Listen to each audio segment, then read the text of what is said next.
Перед началом видео хочу сказать спасибо всем донатерам, кто мне задонатил. Причину, по которой я не озвучил их раньше, вы видите у себя на экране. Большое спасибо боевому вертолету за первый донат. Дальше спасибо человеку по имени Хорош. Ты лучший, большое спасибо. Ты топ, жду себя в начале видео. Ты уже здесь? Спасибо Сяо за довольно-таки большой донат. Спасибо Анонимусу. Можно я займусь кексом с тобой? Конечно. Спасибо Импу 1799. Спасибо за пересказы, доктор для девушек-монстров, и на самом деле я самый сильный. Спасибо большое, что смотрите мои видео. Спасибо Рипстоуну, купи доширак поесть. Мне нравятся твои старания, занимайся озвучкой дальше. Буду стараться. Большое спасибо. Большое спасибо Аниме Элита. Очень классные ролики, продолжай в том же духе. Буду стараться. Спасибо Кирюше. Ты классный, люблю тебя смотреть. Зора. Ничего не написал. Сайнарт. На чай. Большое спасибо. Но если вы хотите попасть в начало ролика и в описание каждого видео, то вы можете мне задонатить. Никого не заставляю, но мне будет приятно. А сейчас возвращаемся к ролику. Оказывается, ядро случайно упало на территории помещика и разрушило его замок. Когда Казума в отчаянии, его товарищи решают помочь ему. Мегумин привлекает внимание врагов, пока Аква приходит к Казуме. Аква сначала бросает отмычку, но она не знает, что в тюрьме используются кодовые замки, и отмычка бесполезна. На следующую ночь Аква прибывает по расписанию. На этот раз она бросает пилу и просит Казуму разрезать железную решетку тюремного окна. Она также приносит Казуме коробку, чтобы он достал до решетки. К сожалению, окно слишком маленькое, чтобы коробка через него прошла. Теперь Казуме ничего не остается, как ждать допроса. Прокурор Сена достает волшебный колокольчик, способный видеть ложь. Он издаст звук, как только кто-то солжет. Казума хочет представить себя мотивированным и храбрым героем, но звонок звенит, как только он это говорит. Затем Казуме приходится признаться, что раньше он был ленивым человеком, но потом стал авантюристом, чтобы насладиться красивыми девушками и при этом заработать много денег. Затем Казума объясняет, что его недавняя битва с разрушителем заключалась в спасении горожан, и волшебный колокольчик не издает ни звука, что заставляет прокурора Сену наконец поверить, что Казума неплохой человек. Но в конце Сена должна подтвердить, является ли Казума агентом под прикрытием, посланным королем демонов. И общался ли он со слугами короля демонов. Казума сразу это отрицает, но волшебный колокольчик звонит. Именно тогда Казума помнит, что Виз, кто управляет магазином в городе, была офицером армии короля демонов. Скоро Казума предстает перед судом, поскольку его подозревают в шпионаже, посланным армией короля демонов. Сена находит множество свидетелей, дающих показания против Казумы. Все улики указывают на его вину. Видя, что Казуму вот-вот приговорят к смертной казни, Даркнесс шагает вперед. Оказывается, Даркнесс из знатной семьи, и она достает ожерелье, символизирующее ее семью, чтобы гарантировать, что Казума неплохой человек. В конце концов, она заключает сделку с лордом, в котором она соглашается на любое требование лорда в обмен на жизнь и свободу Казумы. Казума спасен, но Даркнесс вынуждена отправиться в замок лорда, чтобы выполнить его просьбу. Кроме того, у Казумы огромный долг. Чтобы компенсировать разрушение владений лорда, их дом полностью опустошен вломившимися солдатами. Именно тогда к ним приходит Сена. Оказывается, не так давно Мегумин намеренно применила магию взрыва возле города, чтобы привлечь внимание охранников и спасти Казуму. В результате спящие гигантские жабы просыпаются, поэтому Сена требует, чтобы они навели порядок. Однако без Даркнесса они сражаются в суматохе. Всех девушек поймали жабы, включая Сену. Поскольку они в опасности, в критический момент появляется девушка по имени Юн и побеждает этих жаб. Дома Казума хочет принять душ, как и Мегумин, из-за этого они начинают ссориться, и Казума раздевается перед Мегумин, чтобы первым сходить в ванную, намеренно провоцируя Мегумин, что если у нее хватит смелости, она может пойти с ним. Мегумин в ярости и идет в ванную с Казумой. В этот момент Аква возвращается. Казума немного в панике, поэтому он активирует свой навык, чтобы заморозить дверь в ванную, из-за чего он падает на землю из-за избытка маны. В конце концов, Аква узнала все и думает, что он педофил. Вскоре после Казума и его товарищи по команде приходят в магазин Виз, чтобы продать немного добычи и расплатиться с долгами, где они встречают Юн. Причина, по которой Юн всегда ищет Мегумин, заключается в том, что она хочет подружиться с ней, но она не знает, как сблизиться с ней, поэтому она продолжает просить о дуэли с Мегумин. Именно тогда Аква находит хрустальный шар, который может улучшить отношения Юн и Мегумин. Поэтому она просит двух девушек высвободить магию в хрустальный шар, где представлены воспоминания о различных позорах этих двоих. Оказывается, этот хрустальный шар углубляет дружбу, обнажая неприятные воспоминания девушек. Видя, как раскрывается ее смущение, Мегумин в приступе ярости разбивает хрустальный шар. Дни проходят как обычно. Поскольку Даркнесс не вернулась, Казума не сражается с монстрами, но работа в городе не приносит им большого дохода, и они голодают. Именно тогда Казума случайно услышал, что поблизости появилось подземелье. Поэтому он планирует взять своих товарищей по команде в приключение в подземелье, чтобы посмотреть, смогут ли они найти какие-нибудь сокровища. Поскольку Мегумин может использовать магию взрыва только один раз в день, она не может сильно помочь. Казума решает оставить Мегумин у ворот подземелья и уводит Акву в подземелье. Затем они встречают в темнице злого волшебника, который когда-то был красивым молодым человеком. Он превратился в нестареющую нежить, чтобы защитить свою возлюбленную. После смерти возлюбленной он взял ее тело и построил это подземелье и охраняет ее с тех пор. Нежить не может покончить с собой, но теперь с помощью Аквы он наконец сможет воссоединиться со своей возлюбленной. Аква рисует в комнате магический массив, чтобы очистить трупы волшебника и его возлюбленной. После этого Казума и Аква возвращаются в город с золотом и драгоценностями, оставленными волшебником.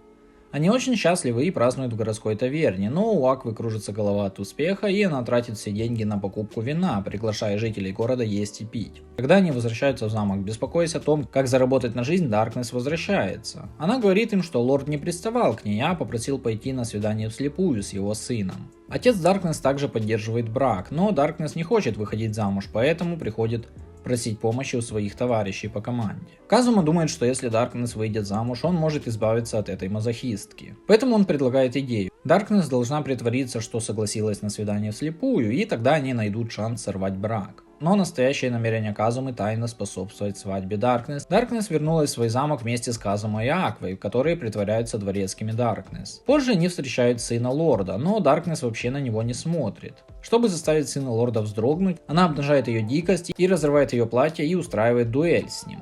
Неожиданно откровенное отношение Даркнесс завоевывает его благосклонность.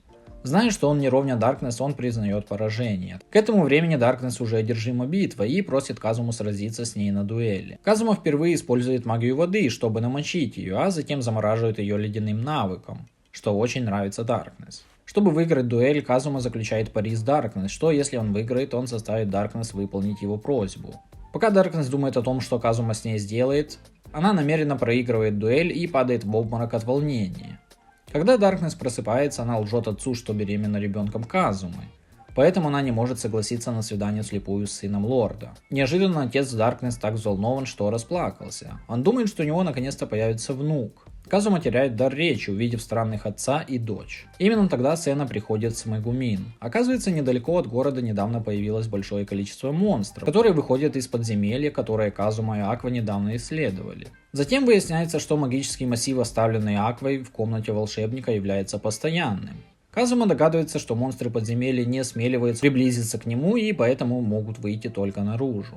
Поэтому Казума и его товарищи решают уничтожить магический массив подземелья. В темнице они находят странного человека в черно-белой маске, который утверждает, что он Ванир. Король демонов послал его расследовать недавнее исчезновение Вердии, безголового рыцаря. Когда Ванир проходил мимо этого подземелья, он обнаружил, что тут нет владельца. Поскольку он тоже хочет иметь собственное подземелье, он планирует занять его. Но из-за божественного массива он не может приблизиться к комнате. Теперь, когда они встретили слугу короля демонов, разгорается битва. Казума и Даркнесс работают вместе, чтобы сбить Ванира с ног. Но основное тело Ванира на самом деле представляет собой черно-белую маску. Он использует свои навыки, чтобы заставить Даркнесс носить маску и насильно контролировать ее тело. Нахождение под контролем нежити особенно возбуждает Даркнесс. К счастью, сила воли Даркнесс довольно сильна. Она насильно контролирует свое тело, чтобы оставаться на месте, позволяя Мегумин использовать мощную магию взрыва, чтобы атаковать его, и они побеждают Ванира. Эта битва развеивает подозрения Сены, что Казума из армии короля демонов, и Даркнесс также восстанавливается благодаря исцеляющему заклинанию Ак. Казуме не только списали все долги, но он также получает большое количество бонусов.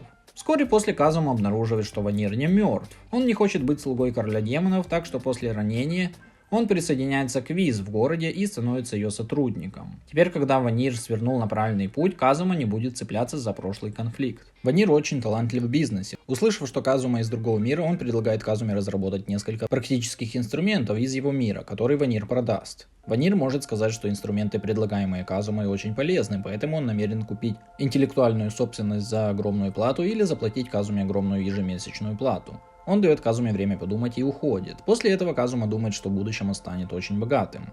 Он может нанимать героев, которые помогут ему победить короля демонов, вместо того, чтобы сражаться в одиночку. Что касается Даркнесс, она начинает чувствовать возбуждение, когда Казума теряет боевой дух и все больше и больше становится неудачником. Это любовник мечты Даркнесс. В это время Мегумин предлагает им отправиться в далекий город с горячими источниками, чтобы расслабиться. Казума сразу соглашается на это, как только узнает о горячем источнике. И так команда следует за туристической группой, направляющейся в город с горячими источниками, и Казума зовет Виз пойти с ними. В пути они сталкиваются с нападением страусиных монстров. Казума обнаруживает, что страусиных монстров привлекает особый материал доспехов Даркнесс. Поэтому Казума привязывает Даркнесс к задней части кареты и веревкой и тащит ее всю дорогу. Таким образом, Казума заманивает их в ближайшую пещеру, и Мегумин использует магию взрыва, чтобы уничтожить этих монстров. Но на этом кризис не заканчивается. Ночью ближайших зомби привлекает особая аура, исходящая от Аквы. К счастью, эти зомби относительно низкого уровня и легко очищаются Аквой, но Виз, которая является нежитью, получает травму во время этого очищения. Затем они благополучно прибывают в город с горячими источниками, который раньше был штаб-квартирой церкви последователя, и все жители здесь верующие церкви Аксис. Акве настолько нравится это, что она берет Мегумин в штаб-квартиру своей церкви, чтобы развлечься, пока Казума и Даркнесс берут Виз на отдых в отель. Когда они бродят по городу, они обнаруживают, что верующие церкви сумасшедшие. Куда бы они ни пошли, есть люди, пытающиеся убедить их присоединиться к церкви. Казума решает сначала найти Акву. Когда он прибывает в штаб-квартиру церкви, где он находит Мегумин, прячущуюся в углу, Казума говорит Акве, что верующие здесь настолько сумасшедшие, что не похожи на нормальных людей. Аква совершенно не согласна, говоря, что чем фанатичнее верующие, тем больше энергии сможет получить богиня. Казума сначала отводит Мегумин и Даркнесс обратно в гостиницу, и когда он узнает, что Виз отправилась в горячий источник для смешанного купания, Казума так взволнован, что немедленно идет в смешанную ванну. Когда Казума заканчивает купаться, он находит плачущую Акву на руках Виз. Оказывается, поскольку Аква богиня воды, она имеет способность очищать воду. Она очистила воду из горячего источника до обычной воды, и ее выгнали. Чувствуя себя подавленной, Аква заметила, что качество воды здесь в последнее время ухудшилось. Она подозревает, что источник воды выше по течению был разрушен армией короля демонов, чтобы перекрыть финансовый источник их церкви. Поэтому она решает сама рассказать жителям города, что король демонов уничтожает источник воды. И она утверждает, что она богиня Аква, которой они поклоняются, но никто из жителей ей не верит. Они даже принимают Акву за ведьму, которая пришла разрушить их город, узнав, что она превратила родниковую воду в обычную воду. Казума покидает отель с Аквой и остальными, но Аква все еще обеспокоена отравлением источника воды, поэтому не тайно приходит к верхнему источнику воды и, конечно же, что-то загрязняет его. Виз узнает в человеке, уничтожающем воду, слугу армии короля демонов, смертоносную ядовитую слизь Ганса. Казума думает, что со слизью будет легко справиться, но Виз говорит им, что, будучи слугой армии короля демонов, Ганс жуткий монстр с могучим телом и ядом, разъедающим все. Казума и Аква убегают, как только слышат это, но по пути вниз с горы они встречают жителей, преследующих Акву. Поэтому она решает вернуться к источнику, чтобы сразиться с Гансом. Казума снова возвращается со своими товарищами по команде. Внезапно у него возникает вопрос, почему человек, ответственный за защиту источника воды, не остановил Ганса. Затем Ганс заявляет, что он был съеден им, что приводит Виз в бешенство, и она использует магию льда, чтобы заморозить руку Ганса. В сознании Виз монстры могут сражаться с авантюристами из-за разных точек зрения, но они не должны нападать на невинных людей. Атака Виз также полностью приводит Ганса в ярость, который наконец раскрывает свою форму слизи. Ядовитая вода, выходящая из тела, загрязняет источник воды, и Аква бросается к источнику, чтобы отчаянно его очистить. Именно тогда жители это видят, и они наконец верят словам Аквы о том, что слуга короля демона уничтожает источник воды. Все объединяются, чтобы напасть на Ганса, но Ганс слишком силен, чтобы его можно было победить, и Виз не может заморозить огромного Ганса. Если Мегумин напрямую атакует Ганса магией взрыва, его тело будет разорвано и загрязнит воду. В этот момент Казума замечает, что человек, которого недавно съел Ганс, превратился в скелет в теле Ганса, видимо, еще не до конца переварившись. Затем Казуме приходит в голову идея. Он делает из себя приманку, чтобы заманить Ганса в ближайшую яму, и его съедает Ганс, превращая в скелет. Он приказывает Мегумин использовать магию взрыва, которая полностью уничтожает Ганса, и Виз пользуется возможностью заморозить сморщенное тело Ганса. Он затем разрушается из-за раскола льда, но Виз также тратит всю свою ману и теряет сознание. Но Ганс еще не умер. Он вылезает из своего основного тела из-за льда. В критический момент появляется Аква. Силой верующих Аква взрывается невероятной силой и, наконец, побеждает Ганса одним ударом. После битвы Аква возвращает физическое тело Казумы, потому что последняя атака Аквы, направленная на победу над Гансом, была слишком мощной. Ее божественная сила одновременно очистила источники воды, в результате чего вся вода из горячих источников в городе превратилась в обычную. Города с горячими источниками больше не существует, поэтому их выгоняют из города жители. Казума возвращается в город со своими товарищами по команде. Они поручают Ви Звониру. Также они встречают Юн-Юн, которая приходит, чтобы найти Мегумин для дуэли. Надеюсь, вам понравилось данное видео. Если да, то подпишитесь и поставьте лайк, чтобы поддержать мой канал.